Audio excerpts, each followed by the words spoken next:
going to Puerto Galera with Dora and Diego.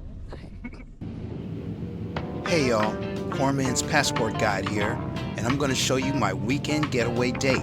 So do me a favor, please hit the like button and subscribe button, because me and YouTube, we worked out a deal, see? To make the like and subscribe button 100% free or your money back. So just leave your bank account numbers in the comments. I'm kidding. I'm kidding. Pwede mo maghintay dito for tag dito sa fast grab. I had a great time on my first official weekend date in the Philippines, and I'm inspired to share 5 little tips with you. Then I want to tell you some stuff the weekend getaway released from my mind. Tip number 1, live in the moment. My friend volunteered months ago to be my Filipina tour guide, so I finally took her up on it. From taxi to bus to ferry to island to tricycle to everything but a helicopter and a jet and a submarine, we arrived at Puerto Galera on the island of Mindoro. It was so relaxing there that we chilled and slept whenever we felt like it. The next day, or the next day, we went snorkeling, which was the perfect way to spend a lovely day. Tip number 2, don't be afraid to try new things. I never dreamed about island hopping before, or traveling in such a homemade boat known as a banca, which was a new mode of transportation for me, and we had a great time. Okay, tip number 3, talk about your dreams and goals. Just talk. This will steer your mind away from wherever it's been and stimulate your thoughts in new directions. It was really cool to talk about our hopes for the future. Tip number 4, just be yourself. My date enjoyed me for who I am, and I enjoyed her for who she is. No expectations. Tip number 5, have fun. Dating should be fun, so relax and enjoy yourself. If you're not having a good time, your date probably isn't either. Now, some say the mind is the most dangerous place on earth. It is the most uncontrollable part of the body. I think maybe the second most uncontrollable part. But if that's true, I believe taking a trip is one of the best ways to get out of that dangerous neighborhood of your thoughts and recalibrate your mind, body, and spirit. Until this weekend trip, I didn't realize how dull my thoughts had become. I hadn't left my town, let alone the block. I take long walks every day, but I needed a change of scenery. Back in LA, I used to find the longest bus lines, spend $1 and end up in places I didn't know existed in that city. Cheap thrills or affordable travel? Maybe a little of both. Traveling can help you experience new cultures and perspectives, learn about different ways of life.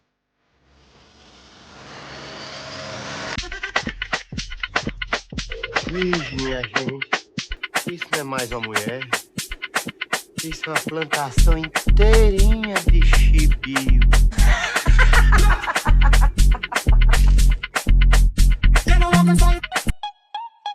I don't need a ring and my girls don't need a thing, cause I've been through hell and bad, listen to the fire sing.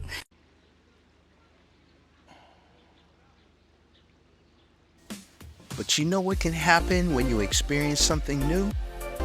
Now, I don't know what it is scientifically, dopamine, adrenaline, or smoking a pack of cigarettes, but the release of old memories can come to the surface when your environment changes. So here we go down the rabbit hole. So here we go down the rabbit hole. Come on with me. My keyword of the day, sabotage. You ever hear of predictive programming? Why would I have 2 long-term relationships with black women or women from the West accuse me of sabotaging our relationship? When did I do that? When I'm going to work or I'm being 100% faithful? I've never used that word, sabotage. It just wasn't part of my vocabulary. I just couldn't comprehend the predictive programming these women were getting. They were announcing that they were going to be sabotaging our relationship, and it was obvious by their actions, thoughts, and dirty deeds. With the constant disrespect, endless attempts to embarrass me, shame me in public, tell me I have a little dick, then ask me why I don't want to fuck them. This is the person I'm supposed to take a bullet for? Side note, when you get your passport and take a flight, you might end up somewhere where they say your little dick is too big. Now, I'm supposed to support this woman's hopes and dreams while she simultaneously destroys all of mine.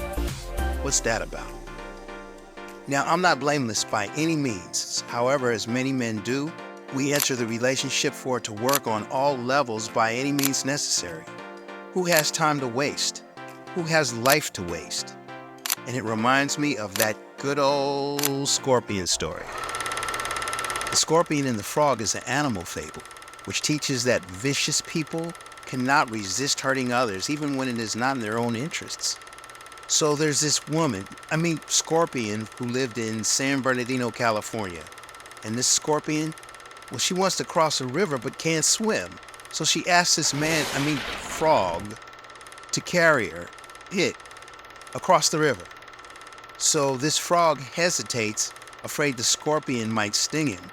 But the scorpion promises not to, pointing out that she would drown if she killed the frog in the middle of the river. The frog, he considers this argument to be sensible, being that he's all logical and shit, and agrees to transport the scorpion. Halfway across the river, the scorpion stings the frog anyway, dooming them both. The dying frog asks the scorpion why it stung despite knowing the consequences, that they would both drown together, to which the scorpion replies, "I'm sorry, but I couldn't resist the urge. It's my nature, Pookie." I think these women's scorched earth policies, it's part of their prime directive. Find someone of more value than you, then bring them down to your level. Below your level, then destroy. Then repeat. BGS says their love language is Klingon. Yeah, sounds about right. More than one woman would mindlessly repeat the ready-made slogan, "The black woman is God. Put the pussy on a pedestal. Did you see that dick print on him? That's what I want." The crazy part is I heard them name groups of men, their first husband, their second boyfriend, the guy they went to sleep with in Chicago for the weekend, guy who pulled the gun out, etc., etc. And they all had these contemptuous words and language for all the black men they didn't like. So I don't know what made me think that I wasn't going to be on the same hit list. So when people ask me, do I pay for it? I've paid for it, brother. I've paid for it. More than half of my life. And the funny thing is, I never got what I was paying for. You know, I thought we share alike. But I don't want to be told that my ways are canceling my woman's femininity, or my ways are making it so she can't live her full life.